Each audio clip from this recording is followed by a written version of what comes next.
O Grande Conflito. Capítulo 6. Dois heróis da Idade Média. O Evangelho fora implantado na Boêmia já no século IX. A Bíblia achava-se traduzida e o culto público era celebrado na língua do povo. Mas à medida que aumentava o poderio do Papa, a palavra de Deus se obscurecia. Gregório VII, que tomara a si o abater o orgulho dos reis, não tinha menos intenções de escravizar o povo e, de acordo com isto, expediu uma bula proibindo que o culto público fosse dirigido na língua boêmia. O Papa declarava ser agradável ao Onipotente que seu culto fosse celebrado em língua desconhecida e que muitos males e heresias haviam surgido por não se observar esta regra. Assim, Roma decretava que a luz da palavra de Deus se extinguisse e o povo fosse encerrado em trevas. O céu havia provido outros fatores para a preservação da Igreja. Muitos dos valdenses e albigenses, pela perseguição expulso de seus lares na França e Itália, foram à Boêmia. Posto que não ousassem ensinar abertamente, zelosos trabalhavam em segredo. Assim se preservou a verdadeira fé de século em século. Antes dos dias de Hus, houve na Boêmia homens que se levantaram para condenar abertamente a corrupção na Igreja e a dissolução do povo. Seus trabalhos despertaram interesse que se estendeu largamente. Suscitaram-se os temores da hierarquia e iniciou-se a perseguição contra os discípulos do Evangelho. Compelidos a fazer seu culto nas florestas e montanhas, davam-lhes caça os soldados e muitos foram mortos. Depois de algum tempo, se decretou que todos os que se afastassem do culto romano deviam ser queimados. Mas, enquanto os cristãos rendiam a vida, olhavam à frente para a vitória de sua causa. Um dos que ensinavam que a salvação só se encontra pela fé no Salvador crucificado, declarou ao morrer: "A fúria dos inimigos da verdade agora prevalece contra nós, mas não será para sempre. Levantar-se-á um dentre o povo comum, sem espada nem autoridade, e contra ele não poderão prevalecer." O tempo de Lutero estava ainda muito distante, mas já se erguia alguém cujo testemunho contra Roma abalaria as nações. João Hus era de humilde nascimento e cedo ficou órfão pela morte do pai. Sua piedosa mãe, considerando a educação e o temor de Deus como a mais valiosa das posses, procurou assegurar esta herança para o filho. Hus entrou na escola da província, passando depois para a Universidade de Praga, onde teve admissão gratuita como estudante pobre. Foi acompanhado na viagem por sua mãe. Viúva e pobre, não possuía dádivas nem riquezas mundanas para conferir ao filho, mas, aproximando-se eles da grande cidade, ajoelhou-se ela ao lado do jovem sem pai e invocou-lhe a bênção do Pai Celestial. Pouco imaginara aquela mãe como deveria sua oração ser atendida. Na universidade, Hus logo se distinguiu pela sua incansável aplicação e rápidos progressos, enquanto a vida irrepreensível e modos afáveis e simpáticos lhe conquistaram estima geral. Era sincero adepto da Igreja de Roma e fervorosamente buscava as bênçãos espirituais que ela professa conferir. Na ocasião de um jubileu, foi à confissão, pagou as últimas poucas moedas de seus minguados recursos e tomou parte nas procissões a fim de poder participar da absolvição prometida. Depois de completar o curso colegial, entrou para o sacerdócio e, atingindo rapidamente a eminência, foi logo chamado à corte do rei. Tornou-se também professor e, mais tarde, reitor da universidade em que recebera educação. Em poucos anos, o humilde estudante que de favor se educara tornou-se o orgulho de seu país e seu nome teve fama em toda a Europa. Foi, porém, em outro campo que Hus começou a obra da reforma. Vários anos após haver recebido a ordenação sacerdotal, foi nomeado pregador da Capela de Belém. O fundador desta capela defendera, como assunto de grande importância, a pregação das Escrituras na língua do povo. Apesar da oposição de Roma a esta prática, ela não se interrompeu completamente na Boêmia. Havia, porém, grande ignorância das Escrituras e os piores vícios prevaleciam entre o povo de todas as classes. Estes males, Hus denunciou largamente, apelando para a palavra de Deus a fim de encarecer os princípios da verdade e pureza por ele pregados. Um cidadão de Praga, Jerônimo, que depois se tornou intimamente ligado a Hus, trouxera consigo, ao voltar da Inglaterra, os escritos de Wycliffe. A rainha da Inglaterra, que se convertera aos ensinos de Wycliffe, era uma princesa boêmia e, por sua influência, as obras do reformador foram também amplamente divulgadas em seu país natal. Estas obras lera-as Hus com interesse. Cria que seu autor era cristão sincero e inclinava-se a considerar favoravelmente as reformas que advogava. Hus, contudo, não o soube. Entrara já em caminho que o levaria longe de Roma. Por esse tempo chegaram a Praga 2 estrangeiros da Inglaterra, homens de saber, que tinham recebido a luz e haviam chegado para espalhá-la naquela terra distante. Começando com um ataque aberto à supremacia do Papa, foram logo pelas autoridades levados a silenciar. Mas não estando dispostos a abandonar seu propósito, recorreram a outras medidas. Sendo artistas, bem como pregadores, prosseguiam pondo em prática a sua habilidade. Em local franqueado ao público, pintaram 2 quadros. Um representava a entrada de Cristo em Jerusalém, manso e assentado sobre uma jumenta, e seguido de seus discípulos, descalços e com trajes gastos pelas viagens. O outro estampava uma procissão pontifical.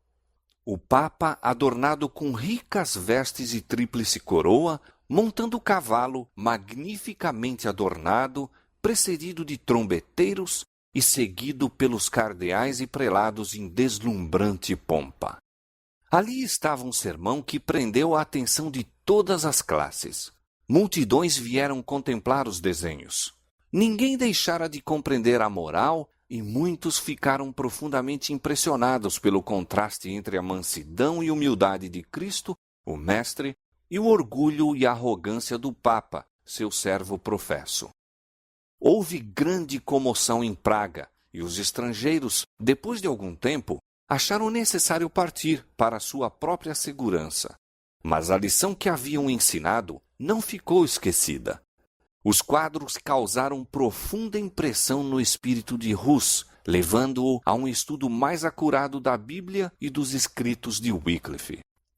Embora ainda não estivesse preparado para aceitar todas as reformas defendidas por Wycliffe, via mais claramente o verdadeiro caráter do papado e com maior zelo denunciava o orgulho, a ambição e corrupção da hierarquia. Da Boêmia, a luz estendeu-se à Alemanha, pois perturbações havidas na Universidade de Praga determinaram a retirada de centenas de estudantes alemães. Muitos deles tinham recebido de Hus seu primeiro conhecimento da Escritura Sagrada e, ao voltarem, espalharam o Evangelho em sua pátria. Notícias da obra em Praga foram levadas a Roma e Hus foi logo chamado a comparecer perante o Papa. Obedecer seria expor-se à morte certa. O rei e a rainha da Boêmia, a universidade, membros da nobreza e oficiais do governo, uniram-se num apelo ao pontífice para que fosse permitido a Hus permanecer em Praga e responder a Roma por meio de delegação. Em vez de atender a este pedido, o Papa procedeu ao processo e condenação de Hus, declarando então achar-se interditada a cidade de Praga. Naquela época, esta sentença, quando quer que fosse pronunciada, despertava geral alarma. As cerimônias que a acompanhavam eram de modo a encher de terror o povo que considerava o Papa como representante do próprio Deus, tendo as chaves do céu e do inferno e possuindo poder para invocar juízos temporais bem como espirituais. Acreditava-se que as portas do céu se fechavam contra a região atingida pelo interdito, que até que o Papa fosse servido remover a excomunhão, os mortos eram excluídos das moradas da bem-aventurança. Como sinal desta terrível calamidade, suspendiam-se todos os cultos. As igrejas foram fechadas. Celebravam-se os casamentos no pátio da igreja.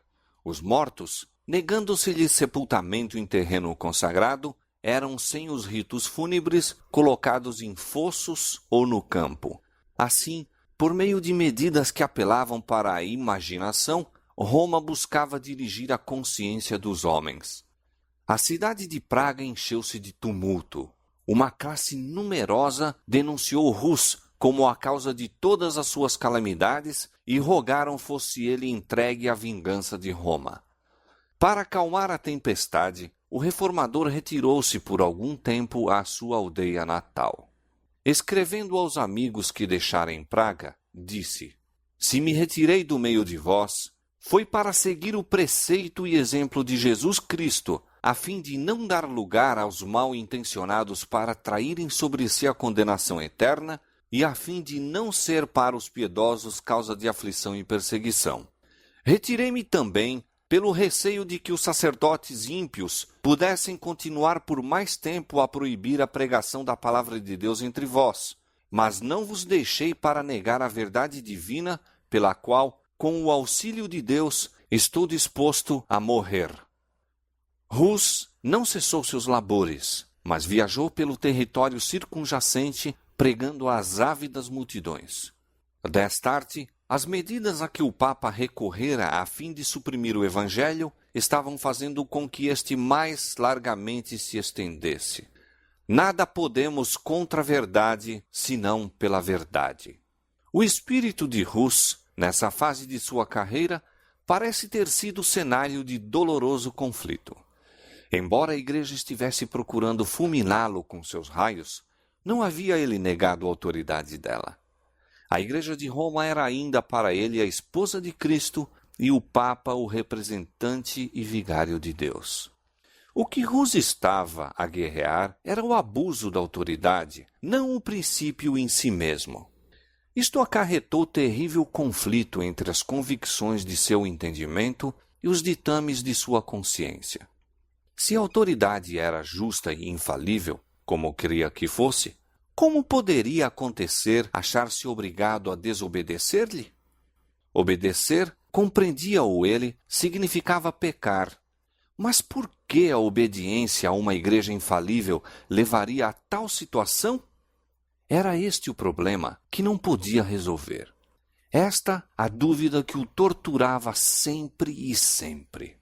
A solução que mais justa se lhe afigurava era que havia acontecido novamente, como já antes, nos dias do Salvador, que os sacerdotes da igreja se tinham tornado pessoas ímpias, estavam usando da autoridade lícita para fins ilícitos.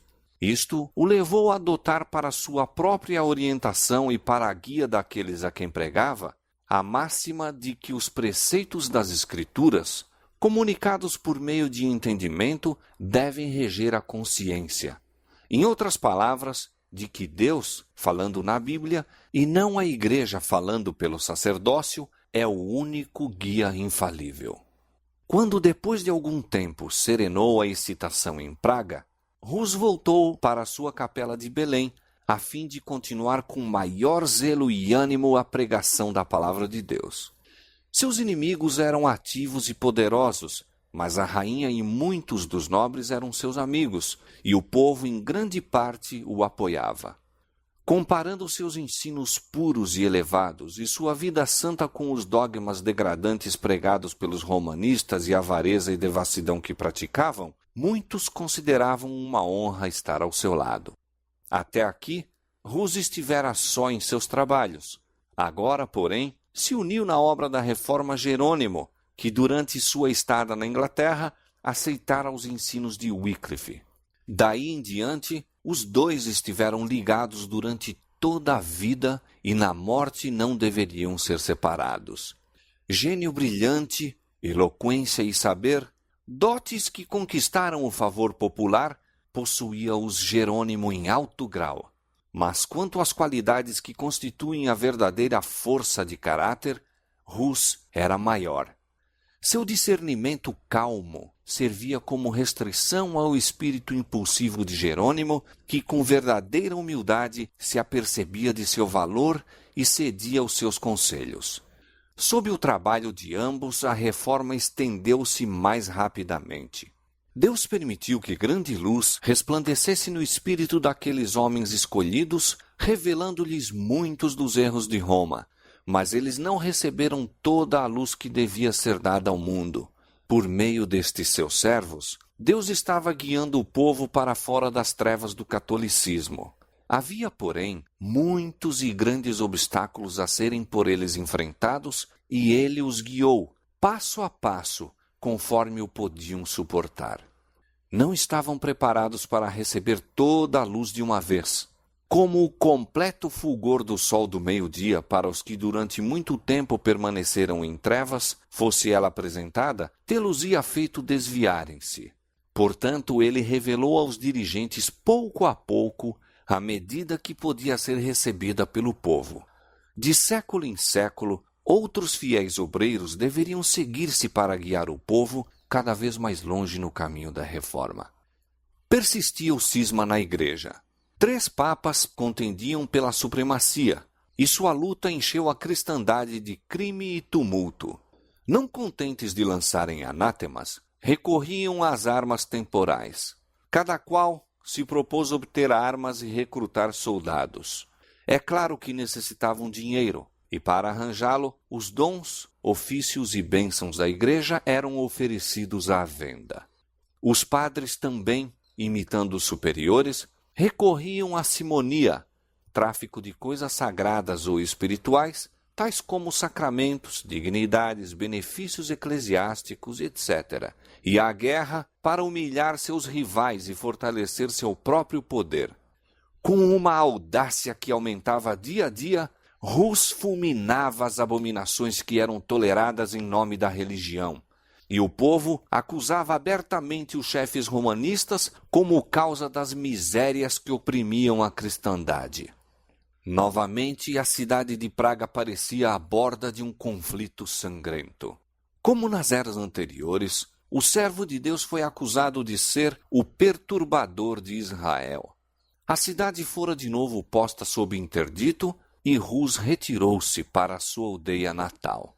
Finalizara-se o testemunho tão fielmente dado de sua amada capela de Belém. Deveria falar de um cenário mais amplo, a cristandade toda, antes de depor a vida como testemunha da verdade. Para sanar os males que estavam perturbando a Europa, convocou-se um concílio geral a reunir-se em Constança.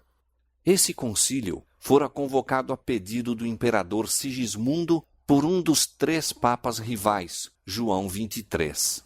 A convocação de um concílio longe esteve de ser bem recebida pelo Papa João, cujo caráter e política mal poderiam suportar exame, mesmo por prelados tão frouxos na moral como eram os eclesiásticos daqueles tempos.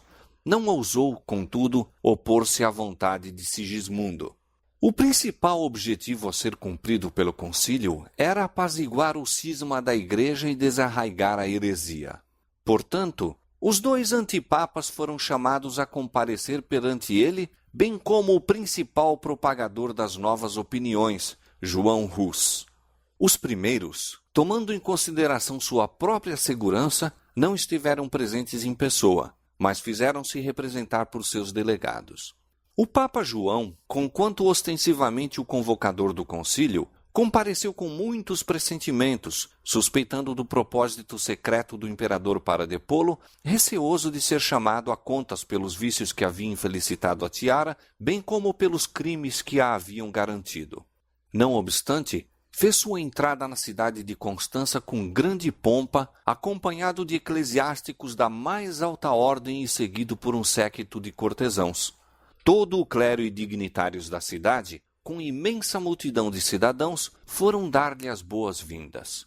Vinha sob um pálio de ouro, carregado por 4 dos principais magistrados. A hóstia era levantada diante dele, e as ricas vestes dos cardeais e nobres ofereciam um aspecto imponente. Enquanto isto, outro viajante se aproximava de Constança. Rus era sabedor dos perigos que o ameaçavam. Despediu-se de seus amigos, como se jamais devesse encontrá-los de novo, e seguiu viagem, pressentindo que esta o levava para a fogueira. Apesar de haver obtido o salvo-conduto do rei da Boêmia, e igualmente recebido outro do imperador Sigismundo durante a viagem, dispôs os planos encarando a probabilidade de sua morte. Numa carta dirigida a seus amigos em Praga, disse: Meus irmãos, parto com um salvo-conduto do rei, ao encontro de numerosos e fidagais inimigos. Confio inteiramente no Deus Todo-Poderoso, em meu Salvador. Confio em que Ele ouvirá vossas fervorosas orações, que comunicará sua prudência e sabedoria à minha boca, a fim de que eu possa resistir a eles, e que me outorgará seu Espírito Santo, a fim de fortificar-me em sua verdade, de maneira que eu possa defrontar com coragem tentações, prisão e, sendo necessário, uma morte cruel. Jesus Cristo sofreu por seus bem-amados. Deveríamos, pois, estranhar que ele nos haja deixado seu exemplo, para que nós mesmos possamos suportar com paciência todas as coisas para a nossa própria salvação? Ele é Deus e nós suas criaturas. Ele é o Senhor e nós seus servos. Ele é o dominador do mundo e nós somos desprezíveis mortais. No entanto, ele sofreu. Por que, pois, não deveríamos nós também sofrer, particularmente quando o sofrimento é para a nossa purificação? Portanto, amados, se minha morte deve contribuir para a sua glória, orai para que ela venha rapidamente e para que ele possa habilitar-me a suportar com constância todas as minhas calamidades. Mas se for melhor que eu volte para o meio de vós, oremos a Deus, para que o possa fazer sem mancha, isto é, para que eu não suprima um tio da verdade do Evangelho, a fim de deixar a meus irmãos um excelente exemplo a seguir. Provavelmente, pois, nunca mais contemplareis meu rosto em Praga.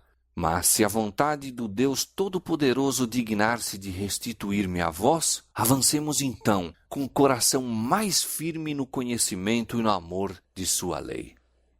Em outra carta a um padre que se tornara discípulo do Evangelho, Hus falava com profunda humildade de seus próprios erros, acusando-se de ter sentido prazer em usar ricas decorações e haver gasto horas em ocupações frívolas. Acrescentou então estes tocantes conselhos: que a glória de Deus e a salvação das almas ocupem tua mente, e não a posse de benefícios e bens. Acautela-te de adornar tua casa mais do que tua alma, e, acima de tudo, dá teu cuidado ao edifício espiritual. Sê piedoso e humilde para com os pobres, e não consumas teus haveres em festas. Se não corrigires tua vida e te refreares das superfluidades, temo que sejas severamente castigado, como eu próprio o sou. Conheces minha doutrina, pois recebeste minhas instruções desde tua meninice. É-me, portanto, desnecessário escrever-te mais a respeito, mas conjuro-te, pela misericórdia de nosso Senhor, a não me imitares em nenhuma das vaidades em que me viste cair. No invólucro da carta acrescentou: conjuro-te, meu amigo, a não abrires esta carta antes que tenhas a certeza de que estou morto. Em sua viagem, Hus por toda parte observou indícios da disseminação de suas doutrinas e o favor com que era considerada sua causa. O povo aglomerava-se ao seu encontro e em algumas cidades os magistrados o escoltavam pelas ruas. Chegado a Constança, concedeu-se a Hus plena liberdade. Ao salvo-conduto do imperador, acrescentou-se uma garantia pessoal de proteção por parte do Papa. Mas, com violação destas solenes e repetidas declarações, em pouco tempo o reformador foi preso por ordem do Papa e dos cardeais e lançado em asquerosa masmorra. Mais tarde, foi transferido para um castelo forte além do Reno e ali conservado prisioneiro. O Papa, pouco lucrando com sua perfídia, foi logo depois entregue à mesma prisão. Provara-se perante o concílio ser ele réu dos mais baixos crimes, além de assassínio, simonia e adultério, pecados que não convém mencionar. Assim, o próprio concílio declarou e finalmente foi ele despojado da tiara e lançado na prisão. Os antipapas também foram depostos, sendo escolhido novo pontífice. Se bem que o próprio Papa tivesse sido acusado de maiores crimes que os de que Hus denunciara aos padres e contra os quais exigira reforma, o mesmo concílio que rebaixou o pontífice tratou também de esmagar o reformador. O aprisionamento de Hus despertou grande indignação na Boêmia. Nobres poderosos dirigiram ao concílio protestos veementes contra o ultraje. O imperador, a quem repugnava permitir a violação de um salvo-conduto, opôs-se ao processo que lhe era movido. Mas os inimigos do reformador eram maus e decididos. Apelaram para os preconceitos do imperador, para os seus temores, seu zelo para com a Igreja. Aduziram argumentos de grande extensão para provar que não se deve dispensar fé aos hereges, tampouco a pessoas suspeitas de heresia, ainda que estejam munidas de salvo-conduto do imperador e reis. Assim prevaleceram eles. Enfraquecido pela enfermidade e reclusão, pois que o ar úmido e impuro do calabouço lhe acarretara uma febre que quase o levara à sepultura, Hus foi finalmente conduzido perante o concílio. Carregado de cadeias, ficou em pé na presença do imperador, cuja honra e boa-fé tinham sido empenhadas em defendê-lo. Durante o longo processo manteve firmemente a verdade e, na presença dos dignitários da Igreja e Estado, em assembleia, proferiu solene e fiel protesto contra as corrupções da hierarquia. Quando se lhe exigiu optar entre o renunciar suas doutrinas ou sofrer a morte, aceitou a sorte de mártir. Susteve-o a graça de Deus. Durante as semanas de sofrimento por que passou antes de sua sentença final, a paz do céu encheu-lhe a alma. Escreva esta carta, dizia a um amigo, na prisão e com as mãos algemadas, esperando a sentença de morte amanhã. Quando, com o auxílio de Jesus Cristo, de novo nos encontrarmos na deliciosa paz da vida futura, sabereis quão misericordioso Deus se mostrou para comigo, quão eficazmente me sustentou em meio de tentações e provas. Na escuridão da masmorra previa o triunfo que teria a verdadeira fé. Volvendo em sonhos à capela de Praga onde pregara o Evangelho, viu o Papa e seus bispos apagando as pinturas de Cristo que desenhara nas paredes. Esta visão angustiou-o, mas no dia seguinte viu muitos pintores ocupados na restauração dessas figuras em maior número e cores mais vivas. Concluída que foi a tarefa dos pintores, que estavam rodeados de imensa multidão, exclamaram: "Venham agora os papas e os bispos! Nunca mais as apagarão!" Disse o reformador ao relatar o sonho: "Tenho isto como certo, de que a imagem de Cristo nunca se apagará. Quiseram destruí-la, mas será pintada de novo em todos os corações por pregadores muito melhores do que eu." Pela última vez, Hus foi levado perante o concílio. Era uma vasta e brilhante assembleia. O imperador, os príncipes do império, os delegados reais, os cardeais, bispos e padres, e uma vasta multidão que acorrera para presenciar os acontecimentos do dia. De todas as partes da cristandade, se reuniram testemunhas deste primeiro grande sacrifício na prolongada luta pela qual se deveria conseguir a liberdade de consciência. Chamado à decisão final, Hus declarou recusar-se a renunciar e, fixando o olhar penetrante no imperador, cuja palavra empenhada fora tão vergonhosamente violada, declarou: "Decidi-me, de minha espontânea vontade, a comparecer perante este concílio, sob a pública proteção e fé do imperador aqui presente." Intenso rubor avermelhou o rosto de Sigismundo quando o olhar de todos na assembleia para ele convergiu. Pronunciada a sentença, iniciou-se a cerimônia de degradação. Os bispos vestiram o preso em hábito sacerdotal e enquanto recebia as vestes de padre, disse: Nosso Senhor Jesus Cristo estava, por escárnio, coberto com um manto branco, quando Herodes o mandou conduzir perante Pilatos. Sendo de novo exortado a retratar-se, replicou voltando-se para o povo: Com que cara, pois, contemplaria eu os céus? Como olharia para as multidões de homens a quem preguei o evangelho puro? Não, aprecio sua salvação mais do que este pobre corpo ora destinado à morte. As vestes foram removidas uma a uma, pronunciando cada bispo uma maldição ao realizar sua parte na cerimônia. Finalmente, puseram-lhe sobre a cabeça uma carapuça ou mitra de papel em forma piramidal, em que estavam desenhadas horrendas figuras de demônios com a palavra arquierege bem visível na frente.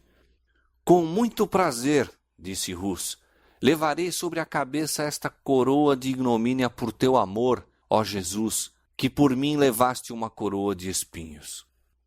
Quando ficou assim trajado, os prelados disseram: Agora votamos tua alma ao diabo. E eu, disse João Rus, erguendo os olhos ao céu, entrego o meu espírito em tuas mãos, ó Senhor Jesus, pois tu me remiste. Foi então entregue às autoridades seculares e levado fora ao lugar de execução. Imenso séquito o acompanhou, centenas de homens em armas, padres e bispos em seus custosos trajes e os habitantes de Constança. Quando estava atado ao poste e tudo pronto para acender-se o fogo, o mártir mais uma vez foi exortado a salvar-se renunciando aos seus erros. A que erros? Disse Rus. Renunciarei eu? Não me julgo culpado de nenhum. Invoco a Deus para testemunhar que tudo o que escrevi e preguei assim foi feito com o fim de livrar almas do pecado e perdição. E, portanto, muito alegremente, confirmarei com meu sangue a verdade que escrevi e preguei. Quando as chamas começaram a envolvê-lo, pôs-se a cantar: Jesus, filho de Davi, tem misericórdia de mim. E assim continuou até que sua voz silenciou para sempre. Mesmo os inimigos ficaram tocados com seu procedimento heróico. Um zeloso adepto de Roma, descrevendo o martírio de Rus e de Jerônimo, que morreu logo depois, disse: Ambos se portaram com firmeza de ânimo quando se lhes aproximou a última hora. Prepararam-se para o fogo como se fosse a uma festa de casamento. Não soltaram nenhum grito de dor. Ao levantarem-se as chamas, começaram a cantar hinos, e mal podia a veemência do fogo fazer silenciar o seu canto. Depois de completamente consumido o corpo de Hus, suas cinzas e a terra em que repousavam foram ajuntadas e lançadas no Reno e assim levadas para além do oceano. Seus perseguidores em vão imaginavam ter desarraigado as verdades que pregara. Dificilmente se dariam conta de que as cinzas naquele dia, levadas para o mar, deveriam ser qual semente espalhada em todos os países da terra, de que em terras ainda desconhecidas produziriam fruto abundante em testemunho da verdade. A voz que falara no recinto do concílio em Constança despertara ecos que seriam ouvidos através de todas as eras vindouras. Rus já não mais existia, mas as verdades por que morrera não pereceriam jamais. Seu exemplo de fé e constância animaria multidões a permanecerem firmes pela verdade em face da tortura e da morte. Sua execução patenteou ao mundo inteiro a pérfida crueldade de Roma. Os inimigos da verdade, posto não o soubessem, haviam estado a adiantar a causa que eles em vão procuraram destruir. Contudo, outra fogueira deveria acender-se em Constança. O sangue de mais uma testemunha deveria testificar da verdade. Jerônimo, ao dizer adeus a Rus, à partida para o concílio, exortou-o a que tivesse coragem e firmeza, declarando que, se caísse em algum perigo, ele próprio acudiria em seu auxílio. Ouvindo acerca da prisão do reformador, o fiel discípulo imediatamente se preparou para cumprir a promessa. sem salvo-conduto, com um único companheiro, partiu para Constança. Ali chegando, convenceu-se de que apenas se havia exposto ao perigo, sem a possibilidade de fazer qualquer coisa para o livramento de Rus. Fugiu da cidade, mas foi preso em viagem para casa e conduzido de volta em ferros sob a guarda de um grupo de soldados. Ao seu primeiro aparecimento perante o concílio, as tentativas de Jerônimo para responder às acusações apresentadas contra ele foram defrontadas com clamores. "Às chamas! Que vá às chamas!" Foi lançado numa masmorra, acorrentado em posição que lhe causava grande sofrimento e alimentado a pão e água. Depois de alguns meses, as crueldades da prisão causaram-lhe uma enfermidade que lhe pôs em perigo a vida, e seus inimigos, receosos de que ele se lhes pudesse escapar, trataram-no com menos severidade, posto que permanecesse na prisão durante 1 ano. A morte de Rus não deu os resultados que os sectários de Roma haviam esperado. A violação do salvo-conduto suscitara uma tempestade de indignação e, como meio mais seguro de agir, o concílio decidiu, em vez de queimar a Jerônimo, obrigá-lo, sendo possível, a retratar-se. Foi levado perante a Assembleia e ofereceu-se-lhe a alternativa de renunciar ou morrer na fogueira.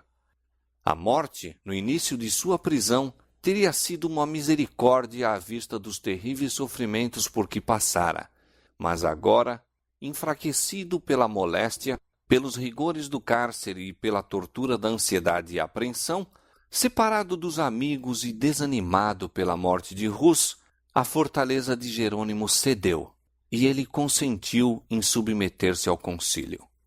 Comprometeu-se a aderir à fé católica e aceitou a ação do concílio ao condenar as doutrinas de Wycliffe e Rus, exceção feita, contudo, das santas verdades que tinham ensinado. Por esse expediente, Jerônimo se esforçou por fazer silenciar a voz da consciência e escapar da condenação. Mas, na solidão do calabouço, viu mais claramente o que havia feito. Pensou na coragem e fidelidade de Rus e, em contraste, refletiu em sua própria negação da verdade. Pensou no divino mestre a quem se comprometera a servir e que, por amor dele, suportara a morte de cruz. Antes de sua retratação, encontrara conforto em todos os sofrimentos, na certeza do favor de Deus. Mas agora, o remorso e a dúvida lhe torturavam a alma. Sabia que ainda outras retratações haveria a fazer, antes que pudesse estar em paz com Roma. O caminho em que estava entrando apenas poderia terminar em completa apostasia. Sua resolução estava tomada. Não negaria o Senhor para escapar de um breve período de sofrimento. Logo foi ele novamente levado para o concílio. Sua submissão não satisfizera aos juízes. Sua sede de sangue, aguçada pela morte de Rus, clamava por novas vítimas. Apenas renunciando à verdade, sem reservas, poderia Jerônimo preservar a vida. Decidira-se, porém, a confessar sua fé e seguir às chamas seu irmão mártir. Renunciou à retratação anterior e, como moribundo, exigiu solenemente oportunidade para fazer a sua defesa. Temendo o efeito de suas palavras, os prelados insistiram em que ele meramente afirmasse ou negasse a verdade das acusações apresentadas contra ele. Jerônimo protestou contra tal crueldade e injustiça. Conservaste-me encerrado durante 340 dias, numa prisão horrível, disse ele, em meio da imundícia, repugnante mau cheiro e da maior carência de tudo. Trazeis-me depois diante de vós, e dando ouvidos a meus inimigos mortais, recusai-vos a ouvir-me. Se sois, na verdade, homens prudentes e à luz do mundo, tende cuidado em não pecar contra a justiça. Quanto a mim, sou apenas um fraco mortal. Minha vida não tem senão pouca importância, e quando vos exorto a não lavrar uma sentença injusta, falo menos por mim do que por vós. Seu pedido foi finalmente atendido. Na presença dos juízes, Jerônimo ajoelhou-se e orou, para que o Espírito Divino lhe dirigisse os pensamentos e palavras, de modo que nada falasse contrário à verdade ou indigno de seu mestre.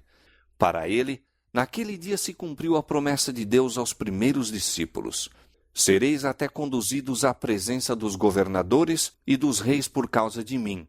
Mas, quando vos entregarem, não vos dê cuidado como ou o que haveis de falar, porque naquela mesma hora vos será ministrado o que haveis de dizer.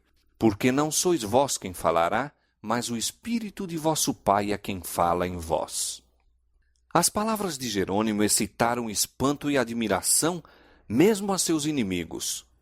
Durante um ano inteiro havia ele estado emparedado numa masmorra, impossibilitado de ler ou mesmo ver, com grande sofrimento físico e ansiedade mental. No entanto, seus argumentos eram apresentados com tanta clareza e força como se houvesse tido oportunidade tranquila para o estudo.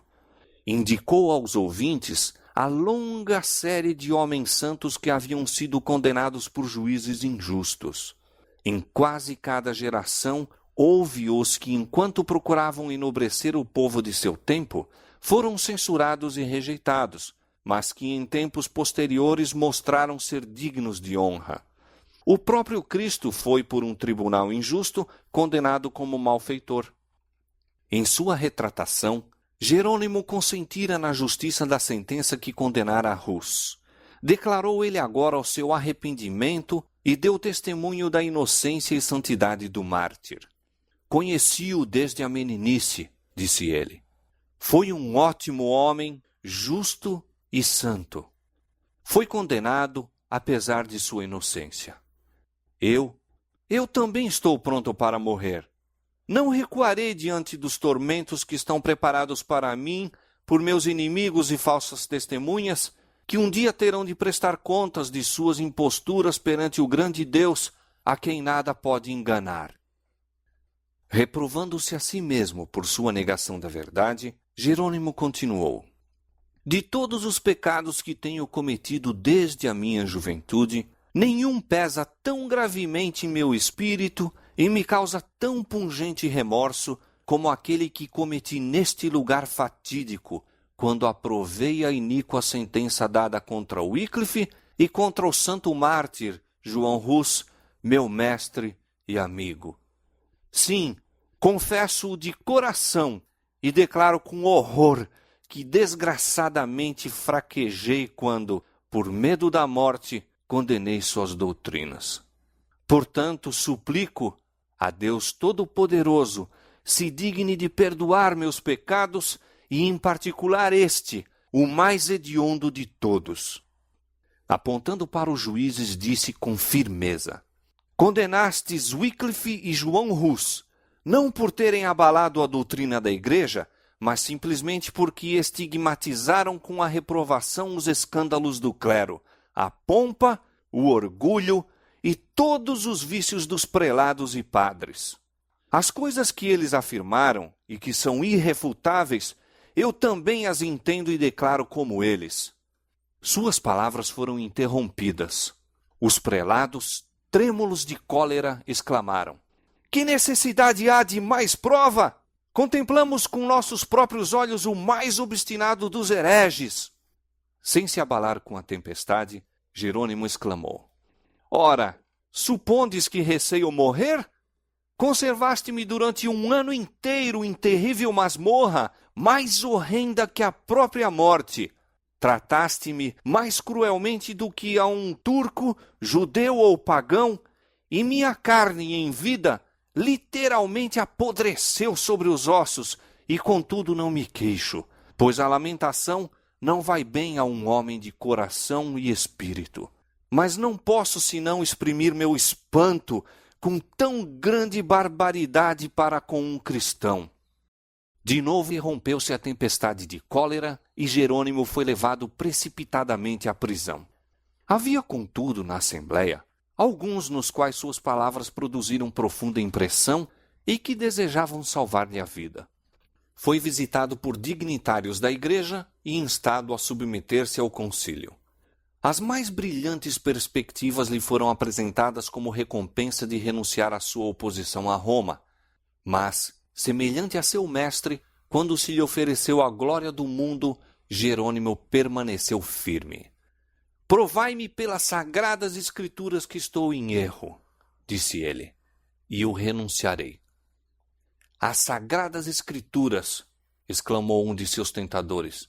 Então, tudo deve ser julgado por elas? Quem as pode entender antes que a igreja as haja interpretado? São as tradições dos homens mais dignas de fé do que o evangelho de nosso Salvador? Replicou Jerônimo. Paulo não exortou aqueles a quem escreveu a escutarem as tradições dos homens, mas disse, esquadrinhai as escrituras. Herege! Foi a resposta. Arrependo-me de ter me empenhado tanto tempo contigo. Vejo que és impulsionado pelo diabo. Sem demora, se proferiu sentença de morte contra ele. Foi levado ao mesmo local em que Rus rendera a vida. Cantando fez ele esse trajeto, tendo iluminado o semblante de alegria e paz. Seu olhar fixava-se em Cristo e a morte para ele havia perdido o terror. Quando o carrasco, estando para acender a fogueira, passou por trás dele, o mártir exclamou, venha com ousadia para a frente. Ponha fogo à minha vista. Se eu tivesse medo, não estaria aqui. Suas últimas palavras proferidas quando as chamas se levantavam em redor dele foram uma oração. Senhor, Pai Todo-Poderoso, exclamou, tem piedade de mim e perdoa meus pecados, pois sabes que sempre amei tua verdade. Sua voz cessou, mas os lábios continuaram a mover-se em oração. Tendo o fogo efetuado a sua obra, as cinzas do mártir, com a terra sobre a qual repousavam, foram reunidas e, como as de Rus, lançadas no Reno. Assim pereceram os fiéis porta-luzes de Deus. Mas a luz das verdades que proclamaram, luz de seu exemplo heróico, não se havia de extinguir. Tanto poderiam os homens tentar desviar o sol de seu curso, como impedir o raiar daquele dia que mesmo então despontava sobre o mundo. A execução de Rus acendera uma chama de indignação e horror na Boêmia. A nação inteira compreendia haver ele tombado vítima da perfídia dos padres e traição do imperador. Declarou-se ter sido ele um fiel ensinador da verdade, e o concílio que decretou sua morte foi acusado de crime de assassínio. Suas doutrinas atraíam agora maior atenção do que nunca. Pelos editos papais, os escritos de Wycliffe tinham sido condenados às chamas. Aqueles, porém, que haviam escapado da destruição, foram agora tirados dos esconderijos e estudados em conexão com a Bíblia, ou partes dela que o povo podia adquirir, e muitos assim foram levados a aceitar a fé reformada. Os assassinos de Rus não permaneceram silenciosos a testemunhar o triunfo que alcançava a causa do reformador. O Papa e o Imperador uniram-se para aniquilar o movimento e os exércitos de Sigismundo foram lançados contra a Boêmia. Surgiu, porém, um libertador. Zisca, que logo depois do início da guerra ficou completamente cego e que, no entanto, era um dos mais hábeis generais de seu tempo, foi o chefe dos boêmios. Confiando no auxílio de Deus e na justiça de sua causa, aquele povo resistiu aos mais poderosos exércitos que contra eles se poderiam levar. Reiteradas vezes, o imperador, organizando novos exércitos, invadiu a Boêmia apenas para ser vergonhosamente repelido. Os russitas ergueram-se acima do temor da morte e nada poderia resistir a eles.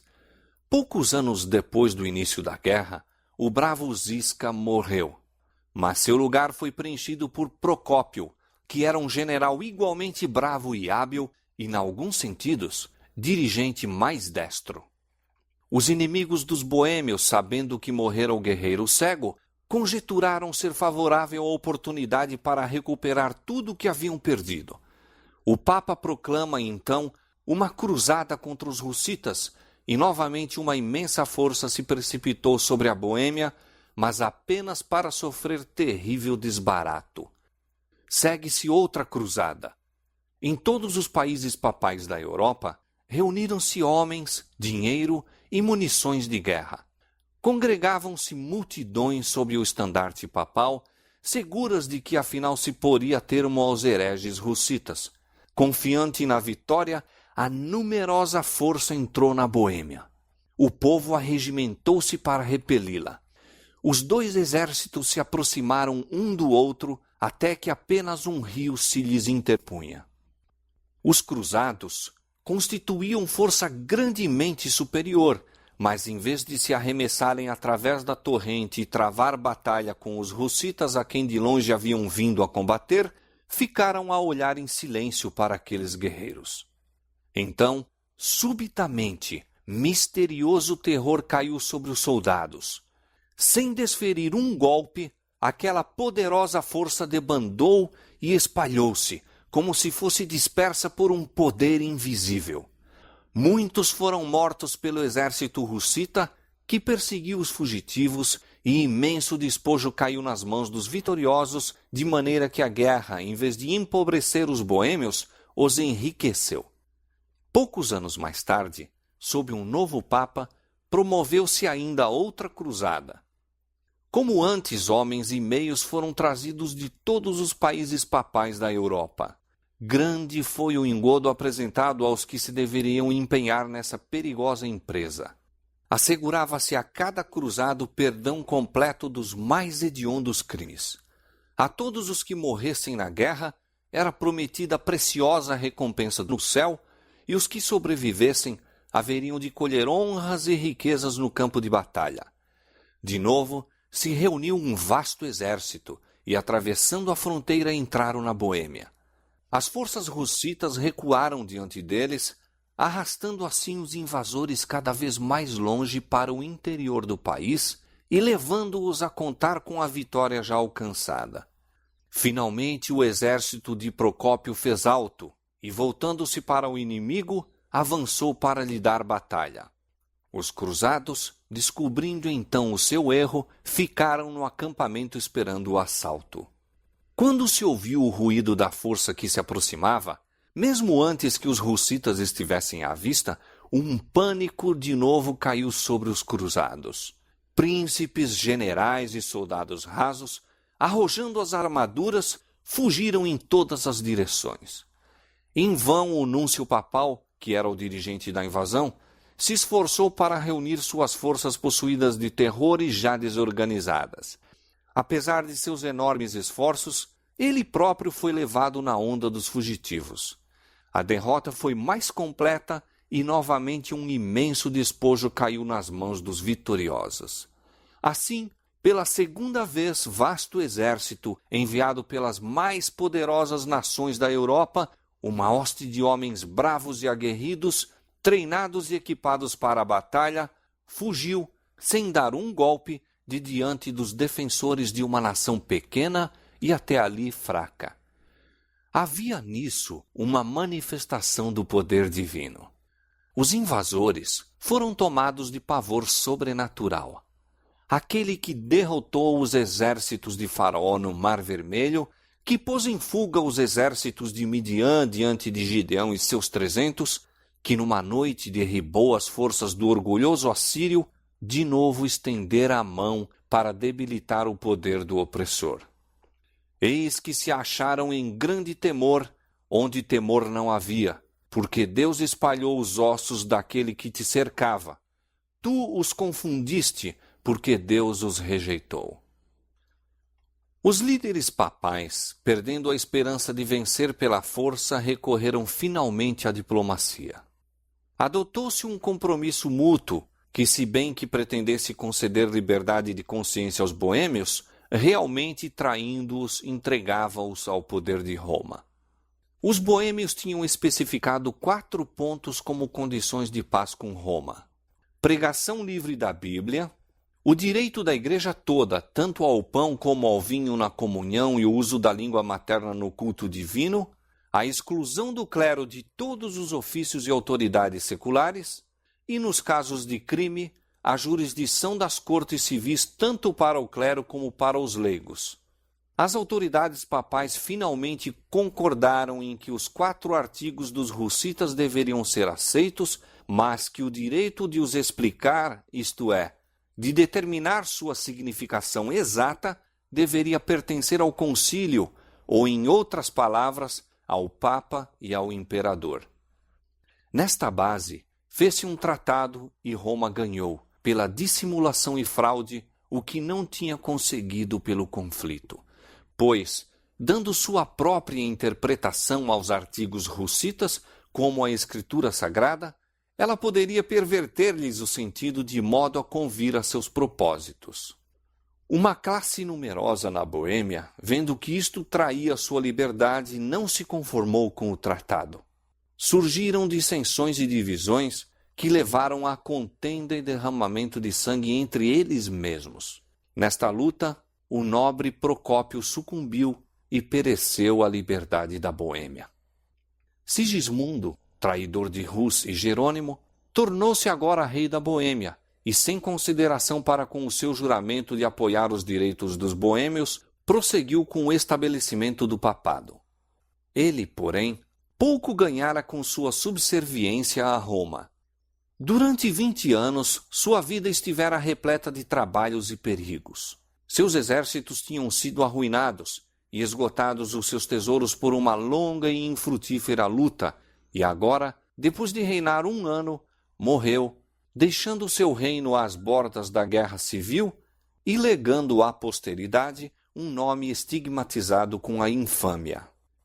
Seguiram-se tumultos, contendas e carnificina. Exércitos estrangeiros invadiram de novo a Boêmia, e dissensões internas continuaram a perturbar a nação. Aqueles que permaneceram fiéis ao Evangelho foram sujeitos a uma perseguição sanguinolenta. Como seus irmãos de outrora, entrando em pacto com Roma, houvessem aceito seus erros, os que permaneciam na antiga fé formaram-se em igreja distinta, tomando o nome de Irmãos Unidos. Este ato acarretou sobre eles as maldições de todas as classes. Contudo, sua firmeza era inabalável. Obrigados a buscar refúgio nos bosques e cavernas, congregavam-se ainda para ler a palavra de Deus e unir-se em seu culto. Por meio de mensageiros enviados secretamente a diversos países, souberam que aqui e acolá havia os que isoladamente confessavam a verdade, alguns numa cidade, outros noutra, como eles próprios, objeto de perseguição, e que entre as montanhas dos Alpes havia uma antiga igreja apoiada no fundamento das Escrituras e protestando contra as corrupções idolátricas de Roma. Esta informação foi recebida com grande alegria e iniciou-se correspondência com os cristãos valdenses. Firmes no Evangelho, os boêmios esperaram através da noite de sua perseguição, ainda volvendo os olhos para o horizonte, na hora mais tenebrosa, semelhantes aos homens que esperam amanhã. Sua sorte fora lançada em dias maus, mas lembravam-se das palavras primeiramente proferidas por Rus e repetidas por Jerônimo, de que 1 século deveria passar antes que raiasse o dia. Estas foram para os taboritas, ou seja, hussitas, o que para as tribos na casa da servidão foram as palavras de José. Eu morro, mas Deus certamente vos visitará e vos fará subir desta terra. O período final do século XV testemunhou o aumento vagaroso, mas certo, das igrejas dos irmãos. Se bem que, longe de não serem incomodados, gozavam de relativo descanso. No princípio do século XVI, suas igrejas eram em número de 200 na Boêmia e na Morávia. Assim, numerosos foram os restantes que, escapando da fúria destruidora do fogo e da espada, tiveram o privilégio de ver o raiar daquele dia que Rus predissera.